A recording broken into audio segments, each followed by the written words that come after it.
Hello, everyone. Welcome back. Today, we're going to learn about rectangular polar coordinates. So, rectangular coordinates, polar coordinates you may not have heard of. So, we're going to explain those today. And our goal is basically to convert back and forth from one to the other. So, convert from what we're familiar with direct to polar coordinates, then also go back the other way. Let's take a look and kind of explain what polar coordinates are. So, in two dimensions, we're used to putting coordinates as terms of x and y. Okay. But you can also do once again a set of two numbers for two different coordinates, also using what's called r and theta. Okay. Now let's look at this picture down here. And what this shows is where our usual coordinates x and y, this point in space p, which is x and y. Okay. We can also instead think of it that way. We can also think of it as in terms of variables r and theta. And actually, let me enlarge this some. Easier to see. There we go. All right. So we can actually think in terms of r and theta, where r is the distance of the point from the origin, and then theta is the angle basically made with a positive x-axis in a counterclockwise direction. Okay, so if you've done trigonometry before, then basically we kind of use the same convention there of starting our angles from the positive x-axis and moving in a positive direction in a counterclockwise way. Okay. For example, here, we can think of polar coordinates in this direction. Now, typically, what we'll do is most of the time we're going to think of our r as being positive. Okay. There's a way to think of it as negative. Most of the time we're thinking as being positive, and then basically, depending on where we are and what quadrant we're in, that's going to determine, or basically their angle is going to tell us what quadrant we're in and therefore determine where we are. So typically, you're not going to use a negative r, but that is possible to do it that way. Now, why would you want to use polar coordinates? Well, in some cases, anything where you're working with a circle, a lot of times it's better to use polar coordinates when you're studying anything that involves a circle. Okay. So imagine that's especially true in any kind of navigation. All right. So think about a compass. So a compass, 0 degrees is due north. And then basically we work in directions from due north. And so that's an example of the basic thing about your position at some place from a central location, and then what angle you're at, and that tells you essentially your location. And a lot of times it's easier to do that in navigation that way. It's sometimes easier to think of in terms of position or also a speed in many cases, or velocity, and then a direction, which is your angle. Okay, or also anything you need to study. For example, you can also think polar coordinates can also be done in any kind of studying, for example, like any fluid or like liquid moving through a tube or something like that. Or also if you're trying to study the way electricity moves in a certain kind of wire, it's often better to do that at polar coordinates because you're in a kind of a circular system. Okay, so now let's just practice with a few examples. First one we do is actually practice graphing some polar coordinates. So let me go over here to the right.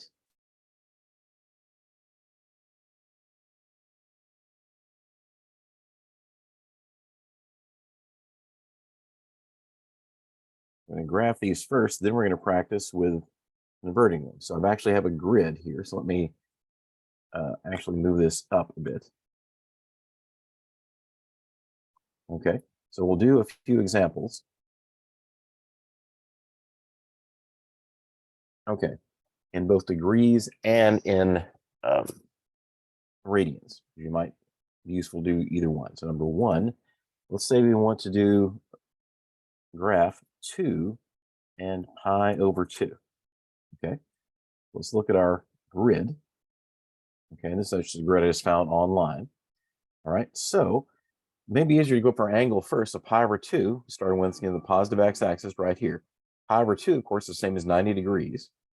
And then for the origin, we count up 2, so 1, 2. So that point is right. Let's just call this point A. Let me actually move this a bit. Let's call this point A.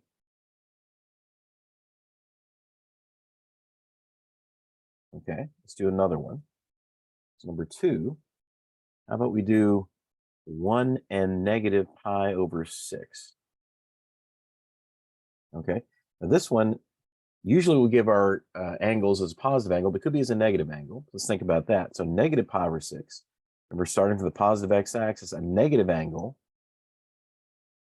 Remember, goes in the clockwise direction. And so actually negative pi over 6 would be in the same coterminal, same location as 11 pi over 6. And so that's the angle right here, all right? And then 1 is right here. So this is point, so I forgot to call it points, this is point B. This is our point B, all right? Now let's also do 1 or 2 in degrees. So let's do point C. Let's do 3 and 240 degrees. Okay, so let's find 240 degrees on our grid. So 200, so that's going to be quadrant number 3, 240 and 3. So go 3 from the origin, 1, 2, 3, and point C is right there. All right, and then finally let's do one more. So 4. Let's do point D. Let's call this 1 and negative 90 degrees. So just practice with another negative angle. Let's remember, starting here from the positive x-axis, negative angles go in the clockwise direction, and negative 90 is going to be coterminal to 270. So that's the angle we have right here along this line, and then our distance 1 from the origin, so this is point D. Okay, so that's just a little practice then with graphing polar coordinates. Once you get the hang of it, it's very simple. Okay, now let's actually convert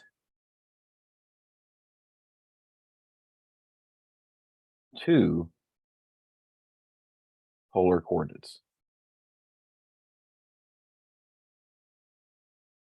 Okay, so we're going the coordinates we're used to and convert those to polar coordinates. Okay, let's look at number 1. How about let's do the point 3, 4. Okay, so of course this is giving me the first quadrant, and so just to make a triangle, and actually I realized I didn't really explain what our coordinates are, so we'll go back over here. So of course x is 3, y is 4. Now here our r, distance from the origin, is given by this r, basically this hypotenuse of this triangle, and then here is our theta. Okay, now so actually, if you go back and explain, so here is actually how we convert between our coordinates. So if we, so if you know your polar coordinates, r and theta, then x is r times the cosine of theta, y is r times the sine of theta, and they can be either in degrees or radians. Now, if you know your x and y coordinates, then your r is basically given by the Pythagorean theorem, because this is a right triangle we're making. And then theta is given by the tangent of y over x, where of course x can't be 0, otherwise it would be undefined. Let's take a look at that. All right, so we know our x and y. So r then is going to be square root of 3 squared plus 4 squared. And of course, that's going to be 9 plus 16. And that's going to be the square root. I'll leave that r right there. Square root of 25. And I chose that as 50, so for a simple one.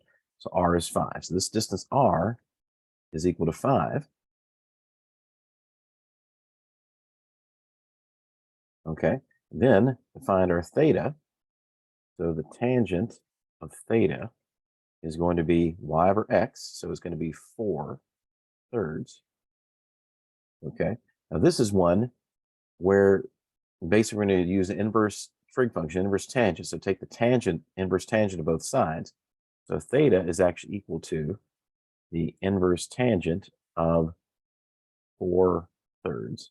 Okay, now that is not really one of our particular like special values. So what we have to do there is actually, let's use a calculator. I'll just use Desmos to show you that. So let's go to Desmos, desmos.com. Now, let's actually do this. We'll actually do this in both in radians and degrees. So right now, if you click on the little wrench on the upper right-hand corner that where you switch between radians and degrees, we're in radian mode right now. Let's do that then. So let's do the inverse tangent. So to find inverse trig functions, click on the keyboard down the lower right, lower left corner, click on functions, and then inverse trig functions comes up quickly. So do inverse tangent, and then just do 4 divided by 3. Okay, and in radians, let's get in radian mode. That's going to be approximately point. Let's use 2 decimal places, 0.79 radians.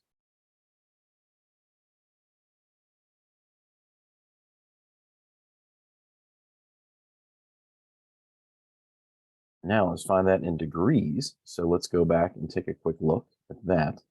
And all I have to do here is just click on the little, first let's get this keyboard out of the way. Click on the little wrench here, click degrees, and it changes automatically. It's 45 degrees. Oops, wait, crap. I'm sorry. It's supposed to be 4/3, not 4/, so I have to change that here in a minute, don't I? Yeah, I do. Okay, so about 53.13 degrees. Sorry about that. Actually, I'm going to change the other radians. So about 53.13 degrees. And then let's go back and check, because I'm sure the radian value is now wrong. I didn't realize I made a mistake. Yeah, so about 0.93 radians. Yeah, so always be careful what you're plugging in. So 0.93, okay? So what we can say then is the 0.34 in rectangular coordinates goes to the 0.5, and then I'll just either use radians or degrees, 53.13 degrees. Okay, and so that's the equivalent point in radians. Okay, so they're both the same location right here, but just two ways representing it. Okay, so to find that point, you go up 53.3 degrees and go a distance 5 from the origin. You locate the same point as if rectangular coordinates 3 and 4. Okay, let's get another one. So number 2. This time let's do one that's a little bit different. So this time let's do negative 1/2 and the square root of 3/2. This is kind of a particular value I chose. And so if we graph this, something about quadrant we're in, so x is negative, y is positive, so we're being quadrant 2. Okay, we're somewhere up here. Where so this is negative 1/2, and this is the square root of 3/2. So once again, still have our r, and then this angle here is going to be our angle. Okay. Now, r then is going to be this. I have to square both of these, so negative 1/2 squared plus the square root of 3/2 squared. So it'll work with fractions. Okay. Now, if you square a negative, you get a positive. And also, if you square a fraction, the thing is squaring the numerator and denominator at the same time. We square this is going to be 1/4. Okay. Now this, square the numerator and denominator separately. So this is supposed to be 4. And of course, the square root of 3 squared is 3. Okay. So let's see what we have here. And so that's going to be 4/4. That works out nicely. That's going to be the square root of 1, which of course is 1. Okay. For this particular case, r is equal to 1. Okay, the distance is 1. Then let's find the tangent. So the tangent of theta is equal to y over x. And so that's going to be square root of 3/2 divided by negative 1/2. And if you remember to divide fractions, multiply by the reciprocal of the denominator. So it's going to be the square root of 3/2 times a negative 1/2. Of course, the reciprocal of that is 2/1. Multiplied by the reciprocal. 2's cancel out, and we have the tangent theta is equal to negative square root of 3. Okay, now what we can do is we can also do theta is equal to inverse tangent of 3. But actually, there's another way to do this as well. This is actually, if you look at a unit circle, this is actually a unit circle value. And it turns out that theta is actually 120 degrees, which of course is equal to 2 pi over 3 radians. Okay.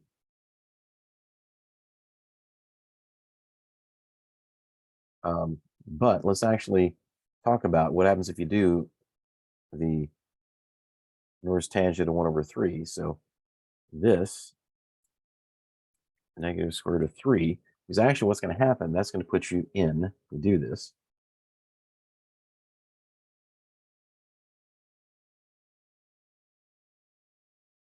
So actually, I'm just copy this. So I have the inverse tangent. Let's try this. Okay. So negative, then to square root, just type SQRT 3. Okay. Now that's going to be, let's actually do this in degrees so we can see it a bit better. Okay, so switch to degrees.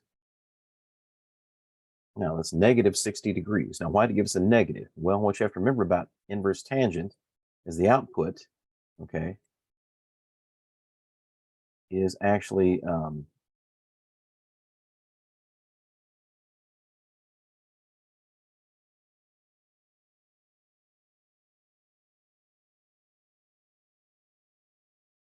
the output, or your range of the output of inverse tangent is going to be negative. Oops, actually, those are actually well, parentheses, negative pi over 2 to pi over 2, which actually gives you quadrants 1 and 2. So if you have a negative, you have to kind of be aware where you are. So we know we're in quadrant 2. Okay, so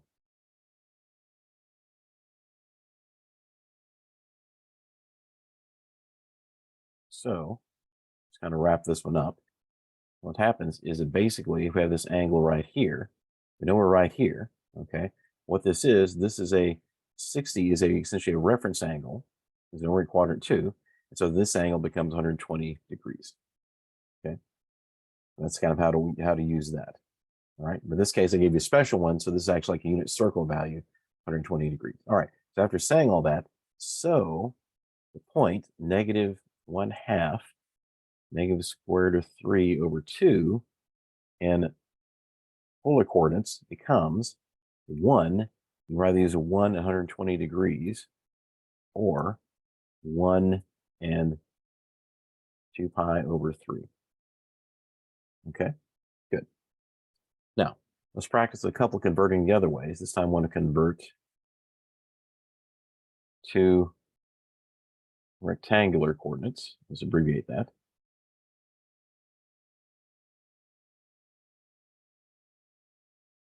Okay, so number 1, and actually we'll just pick one we've already done. So this is one we graphed earlier, I believe, or it might have been one we graphed earlier, 2 and 240 degrees. I believe we graphed that one. Actually, no, we did 3 and 240 degrees. Okay, let's change that. 3 and 240 degrees. Let's just make that a 3. Okay, so we know where this one is. Let's find out. So here, to convert that, look at our formula. So our x is going to be r times the cosine of 240 degrees. Okay, and so that's going to be 3, well, r, which again is 3. Now, the cosine of 240 degrees, that's also a unit circle value. That's a special value. So the cosine of that is actually negative 1/2. Okay, although we'll see that if we do this. So the cosine, and just type cosine, now we're in degrees. So of 240, right, negative 1/2.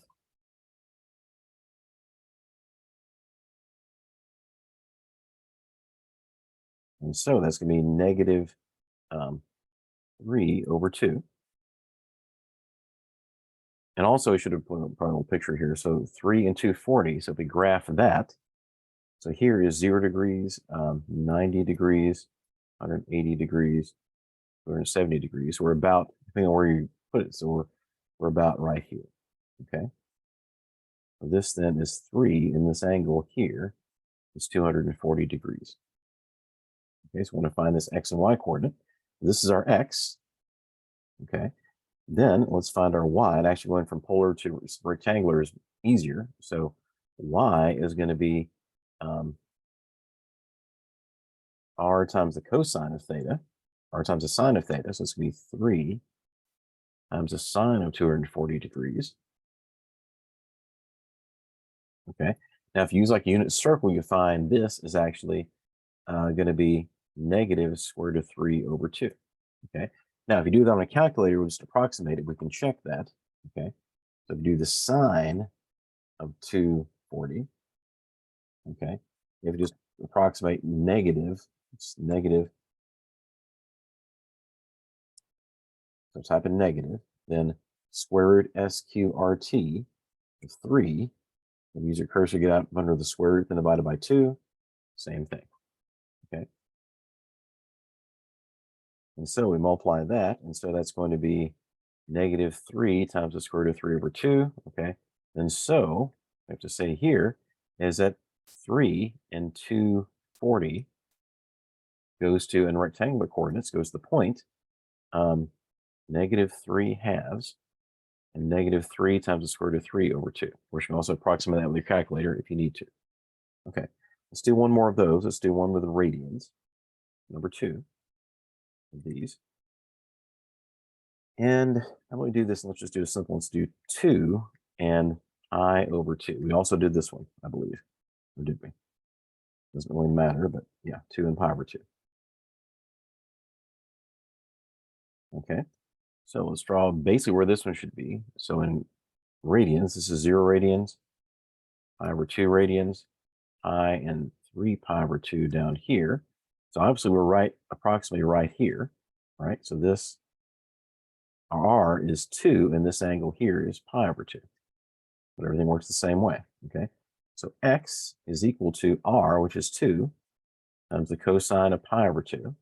If you try that, the cosine of pi over 2, okay, is just 2 times 0, or 0. It makes sense because we're on the y-axis.